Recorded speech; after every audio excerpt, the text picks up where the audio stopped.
Hi అండి, అందరికీ నమస్కారం. నేను యూస్ చేసే హెయిర్ ఆయిల్ అందరికీ షేర్ చేద్దామని చెప్పి ఈ వీడియో చేస్తున్నాను. ఇది నేను 6th బాటిల్ వాడుతున్నానండి. రిజల్ట్ అయితే చాలా బాగుంది, ట్రై చేయండి. ఇది తైలం పెట్టి తాళం పట్టి తాళాంగుతో తలంటితే మోత, ఇది ఒళ్ళే రుద్ది బుద్ధే శుద్ధి చేసే కొద్ది తమాషలే తీత.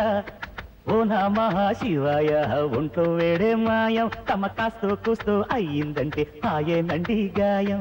ఓ నమః శివాయ, ఒంట్లో వేడే మాయం, తమ కాస్తో కూస్తో అయ్యిందంటే ఆయనండి గాయం. చూసారు కదా, నేను వీడియోలో చూపించిన విధంగా స్కాల్ప్కి మంచిగా మసాజ్ చేసుకొని నైట్ పెట్టుకొని మార్నింగే హెడ్ బాత్ చేసేయండి. మంచి రిజల్ట్ అయితే ఉంటుంది. హెయిర్ ఫాల్ ఉండదు, స్ట్రాంగ్గా ఉంటుంది హెయిర్. ప్రమోషన్ అయితే కాదండి, నేను ఏదైనా జెన్యూన్గానే మీకు చెప్తాను. స్కిన్ కేర్ వీడియోస్ కావాలంటే నాకు కమెంట్స్ పెట్టండి. ప్లీజ్ లైక్ చేయండి, షేర్ చేయండి, సబ్స్క్రైబ్ చేయండి. థ్యాంక్